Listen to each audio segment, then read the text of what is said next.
Vamos a darnos un gusto editorial, porque vamos a hablar con Sergio Schneider, director de Diario Norte, uno de los periodistas, tal vez el periodista más reconocido de la provincia de Chaco, y queríamos hablar un poco acerca del accionar periodístico, acerca de algunas menciones que hizo hace poco. Recuerdo, por ejemplo, el ex senador Eduardo Aguilar, que también cuestionaba ciertas editoriales periodísticas críticas en tiempos de campaña, y que sostenía Aguilar que esos cuestionamientos sobrevenían de acuerdo a si había o no algún acuerdo publicitario del medio del periodista, que se volvía de repente muy crítico en tiempos electorales con un dirigente, con un partido, con un frente, y de repente si aparecía la publicidad desaparecía ese tinte crítico. Bueno, entre otras cosas queremos hablar con Sergio. Sergio, gracias por el contacto. Hola Roberto, ¿qué tal? ¿Cómo estás? Muy bien, muy bien. Y vos sabés que es algo recurrente escuchar este accionar que denuncia, por ejemplo, Eduardo Aguilar, y que seguramente te habrá llegado, habrás sobrellevado un montón de veces críticas como estas, en cuanto a, por lo menos, menciones, ¿no?, que ha hecho, en este caso, como en este caso mencionábamos, Eduardo Aguilar. Sí, no nos podemos hacer los sorprendidos porque es parte de la vida de los medios y del periodismo, la manera en que las pautas publicitarias influyen en los medios. Sería un gran acto de caradurez, claro, hacernos los escandalizados con esas apreciaciones de Aguilar. Son ciertas, son reales, te diría que en el 80-90% de los casos de los medios. Que tiene las dos caras, digamos, tanto los medios que hacen un manejo meramente comercial de sus líneas editoriales, que ofrecen inmunidad informativa a algunas gestiones, y que, como dice él, cuando ese acuerdo se rompe, lo que propinan es un castigo mediático cotidiano como sanción por la pérdida de lo que era un acuerdo comercial. Y está el otro costado, que es de los que ponen la plata, que generalmente, y sobre todo en provincias como la nuestra, tan empobrecidas, la publicidad oficial tiene sea del Estado provincial, municipal, nacional, tiene una incidencia importante. También de ese lado del mostrador, las reglas son parecidas, simétricamente parecidas, en cuanto a que las pautas se acuerdan muchas veces exigiendo a cambio justamente el favor de la opinión del medio y del manejo de la información. Bueno, es algo que ocurre también a nivel nacional, ¿verdad, Sergio? Porque, por ejemplo... Pero es viejísimo eso, Roberto. Sí, queda claro. Te decía que ocurre a nivel nacional porque, por ejemplo, para un medio como La Nación Más, por citar un ejemplo, es mucho más fácil hablar acerca de la pobreza de Chaco que de la pobreza de la Villa 31. Y se sabe que hay una cuestión también editorial, comercial, seguramente, que explica este por qué para ellos es más fácil hablar de Chaco que hablar de lo que ocurre ahí en la Villa 31. Pero eso diría que es una lluvia que moja a todos de diferentes maneras, porque también acá en los medios locales de la pobreza local se habla poco, y cuando algún medio nacional retrata la realidad del Chaco, se dice que vienen del Chaco a buscar basura. O sea, es un juego donde te diría que incluye muchísimo eso que mencionaba Eduardo, que lo conocemos, vos también llevas muchos años en los medios. Claro.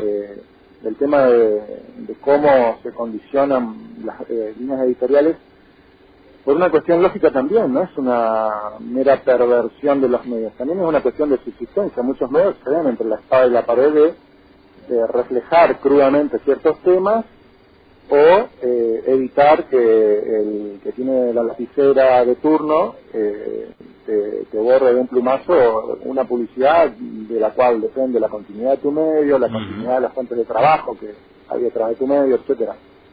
Y en cuanto a esto, Sergio, vos sabés que recién estábamos hablando con el diputado Rodolfo Schuar, hablamos también con Sergio Vallejo sobre este tema, que por ahí hay una especie de naturalización de cierta parte de la sociedad, y yo diría que hasta de los medios también, de convivir con un 50% de porcentaje de pobreza en el Gran Resistencia, y que haya más indignación, incluso también en tapa de medios, con los cortes de calle, con los recurrentes piquetes ¿Observás esa situación vos también? Todo depende también del micromundo en el cual se mueve cada uno. Dice que no decimos nada nuevo si planteamos que el mundo no existe el mundo como algo objetivo. Uno tiene una percepción y su mundo es la percepción del mundo que uno tiene. Entonces ahí influye mucho el ambiente en el que te mueves, las personas con las que solés hablar. Haciendo esta salvedad, que es un poco hablar de lo que tantas veces se habla en el manejo de la comunicación y de la información, que es la cuestión de objetividad versus subjetividad. Yo no percibo esa naturalización. Yo lo que percibo, por lo menos ya te digo, entre las personas con las que suelo hablar, que gracias a mi trabajo es un universo de personas muy amplio, es lo contrario, es como una resistencia a aceptar que estemos en esta situación social. Y a mí me parece que en muchas ocasiones, cuando se critica a los medios, hay un sector de la sociedad que reclama respuestas, que se queja por la situación, toda esta polémica que hay sobre la gente que se va del país, etcétera. Me parece que en realidad es una reacción, te diría que es todavía un gesto de vida, una señal de vida, un signo vital de una sociedad que se niega a aceptar que la Argentina debe de ser lo que fue. ¿Vos sabés que Sergio ahí... Eso, ¿no? Una idea de que la pobreza es así nomás, que hay que aceptarla como una enfermedad crónica que se va a mantener en estos niveles que son terribles. Si bien ocurre esto que marcá Sergio, queda claro, hay mucha gente que ve el camino de la esperanza fuera del territorio nacional. A mí me asombra que, por ejemplo, medios como Infobae, como La Nación, cito a los dos que más recurren habitualmente a este tipo de informaciones, siempre sacan algún hecho, alguna noticia que está vinculado con un argentino que fue al extranjero y que le va bárbaro, pero sin embargo, cuando escarbas un poquito te encontrás con, recuerdo el caso de alguien que se fue a Londres, que trabajaba acá, le iba muy mal, fue a Londres, trabaja los 365 días del año, las 24 horas, y uno dice, che, pará, ese es el porvenir que hay. O por ejemplo una profesional que acá era contadora, se fue a Australia y recolecta frutas. ¿No se está vendiendo por ahí un mensaje de que todo lo bueno aparentemente está en el exterior? Y cuando escarbas un poquito no es tan bueno. Y por contrapartida, vos sabés que hace poco leía una información que se viralizó de un haitiano que vivía en Resistencia y que actualmente vive en Canadá, y que él dice, yo la verdad extraño un montón Argentina, y da la sensación de que los propios argentinos no valoran lo que tienen, y yo me estoy dando cuenta que extraño mucho a Argentina. Y él mostraba la imagen rodeado de nieve y decía, no solamente frío es climático, sino también la gente muy fría, cosa que en Argentina esto no ocurre, y difícilmente haya como título de etapa o como título rimbombante en Infobae o en La Nación Más o en La Nación o en Clarín alguien que diga extraño a Argentina, y seguramente van a tender a titular seguramente el tema de el argentino que se va al extranjero y que triunfa y que le va bomba. ¿No hay ahí una tendenciosidad que se puede remarcar o cuestionar inclusive? En principio, para mí es el derecho a la mirada que cada uno puede tener, un periodista, un medio, así como por ahí en otro tipo de medios ves informaciones que te cuentan, no sé, como que en cierta forma reproducen el discurso oficial de que estamos bien, pero que un sector de los medios, de las corporaciones, de la clase política intentan reflejar que estamos mal. Creo que es eso, es como una puja por la percepción, justamente, por la percepción social, que es lo que termina definiendo muchas cosas, entre otras los procesos electorales. Pero a mí en particular, sinceramente, no me parece que haya una exageración de lo mal que estamos aquí, y de que mucha gente que se va encuentra afuera en países donde las cosas funcionan de otra manera, otras perspectivas. Es cierto que a veces se idealiza, mucha gente piensa que va a, no sé, a España o a Italia o a Francia y es trabajar 4 horas y vivir holgadamente. En realidad en estos países se trabaja mucho. Pero lo que yo veo en los testimonios, e incluso en gente que conozco y que se ha ido,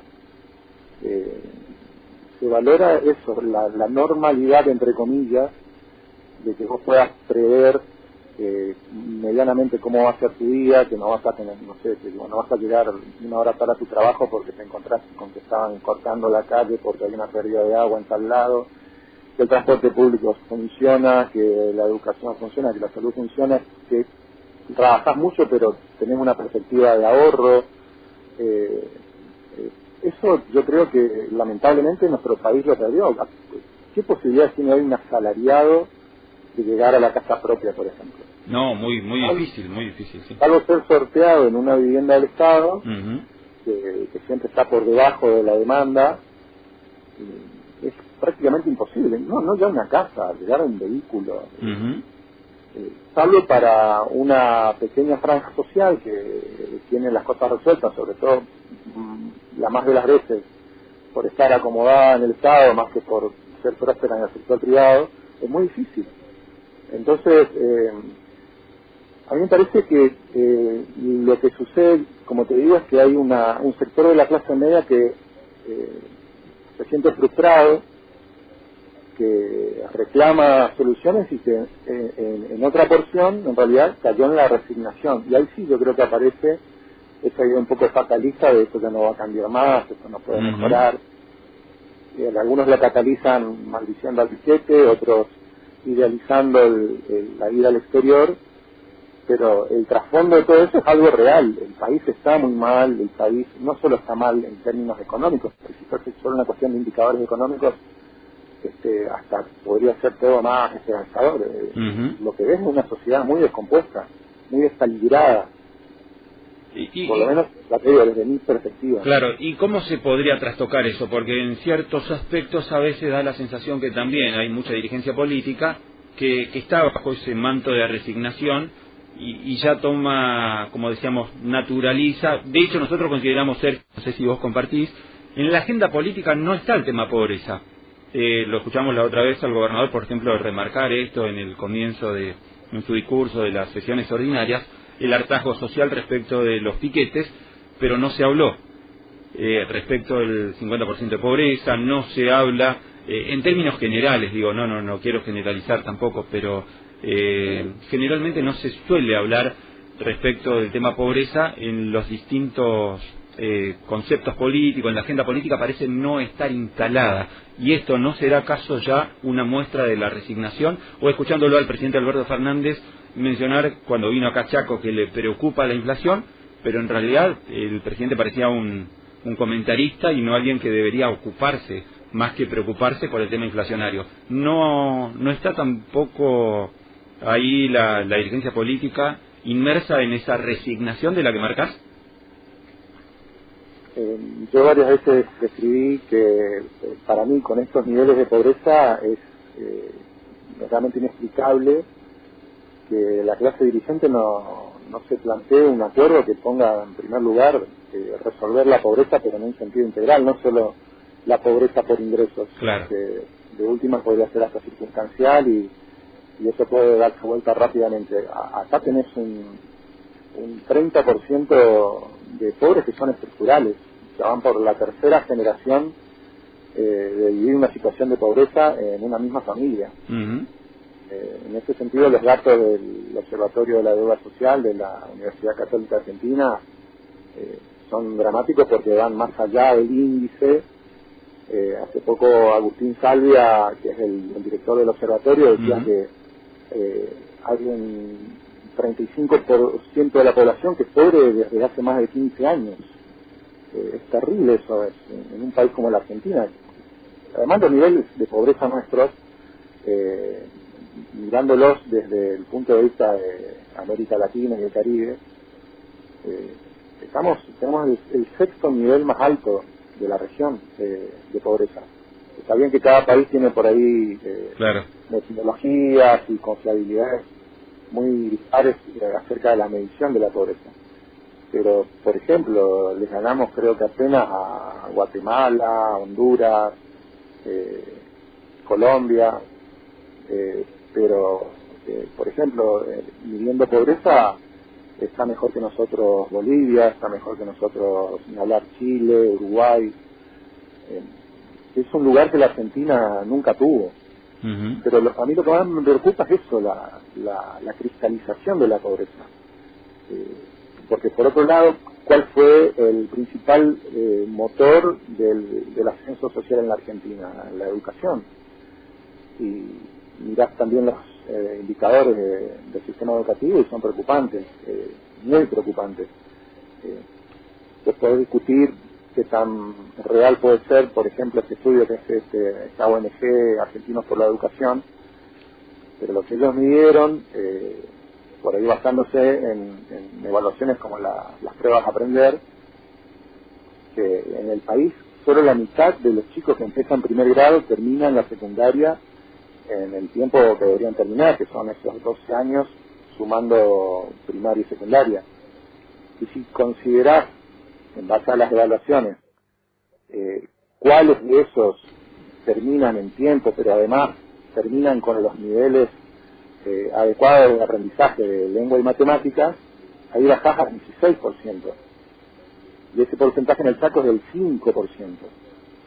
O sea, de cada 100 chicos que empiezan la primaria, a nivel nacional, 16 van a terminar la secundaria si se mantienen estos índices. 16 van a terminar la secundaria en la edad en la que deberían terminarla y con el suficiente nivel de conocimientos. Y bueno, hay avances. En el caso de la provincia del Chaco, creo que es el tercer ciclo lectivo que vamos a tener prácticamente sin paros, si las cosas van bien en el transcurso de este año como lo fueron en los dos anteriores. Pero hay todo un tema aparte que es la calidad educativa. Sí, no, claro. Así que para mí es un escenario muy complicado y ahí es donde uno ve que la clase política está muy por debajo de lo que deberían ser o sea, no están a la altura de las circunstancias. Y en particular yo creo que la clase media hoy se quedó sin representación política. Entre un gobierno que, como decís vos, habla aislado de lo que pasa abajo, y una oposición que la escuchás y además que está súper dividida, organizada, no muestra, salvo excepciones, algunas figuras aisladas, ideas, buenas o malas, pero ideas concretas, eso se vuelve desalentador. Es muy diferente de lo que pasaba con, por ejemplo, la hiper de Alfonsín, el final del gobierno de Alfonsín. Se veía venir un recambio, en aquel momento se pensaba que iba a ser Antonio Cafiero, terminó siendo Menem. Claro. Pero se sabía que iba a haber un cambio de guardia política que llegaba al peronismo y había una expectativa de que eso, había una esperanza. Cuando termina el ciclo de Menem, llegaba de la Rúa con la Alianza, también había una expectativa en lo político, en el recambio institucional. Llegó el 2001, apareció el que se vayan todos, ya era algo muy parecido a lo que teníamos hoy, pero en 2003 se renueva la confianza en el sistema político. También con un escenario de mucha atomización, por eso Kirchner creo que había tenido el 22% de los votos, el 20%, no me acuerdo. Claro, y Menem había tenido un porcentaje de un poquito más, pero después se un baja. Poco, Claro. manda al 25%, pero se baja porque sabía que perdían manera de ganar la segunda vuelta. Claro. Pero hoy la verdad es que yo, no sé, a lo mejor después cuando la campaña se ponga más caliente, estemos más cerca de la fecha de elecciones, se renueva el entusiasmo civil en esa oportunidad de elegir un nuevo gobierno. Pero mientras tanto uno, la verdad es que lo que percibe es mucho escepticismo y ahí sí creo que hay una a veces naturalización de la crisis y de la situación. Lo último, Sergio, y agradeciéndote el contacto, ¿qué clase de periodismo estamos teniendo en Chaco? Vos sabés que hace un tiempo leía al jefe editorial del diario El País y él decía el avance tecnológico no hizo un mejor periodismo.